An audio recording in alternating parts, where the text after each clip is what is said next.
ফ্রিতে unlimited internet browse করুন কোনো ধরনের রিচার্জ ছাড়া। কারণ বর্তমান সময় এমবি বা ডাটার যে দাম, আপনি যদি ফ্রিতে ইন্টারনেট ব্যবহার করে ফেসবুক, ইউটিউব, টিকটকে ভিডিও না দেখতে পারেন, তাহলে এমবি বা ডাটা কিনতে কিনতে আপনার পকেট ফাঁকা হয়ে যাবে।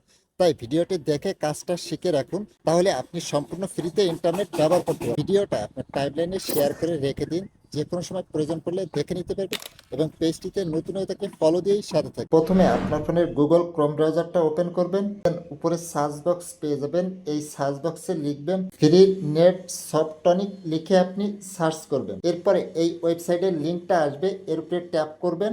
ট্যাপ করার পরে এখানে পেয়ে যাবেন ফ্রি নেট সফটনিক ডাউনলোড। এই অ্যাপসটা এখান থেকে ডাউনলোড করে ইনস্টল করে নেবেন। ইনস্টল করা হয়ে গেলে ওপেন করবেন। ওপেন করার সাথে সাথে আপনার সামনে এরকম একটা ইন্টারফেস আসবে। এরপরে আপনি এখান থেকে এমটিএন এটাকে সিলেক্ট করে দিবেন। সিলেক্ট করা হয়ে গেলে এখানে পেয়ে যাবেন কানেক্ট। এই কানেক্টের উপরে ট্যাপ করবেন। ট্যাপ করার সাথে সাথে বুম। এরপরে আপনার মোবাইলে রিচার্জ না থাকলেও, কোনো প্রকার ইন্টারনেট না থাকলেও ফ্রিতে ইন্টারনেট ব্যবহার করতে পারবেন।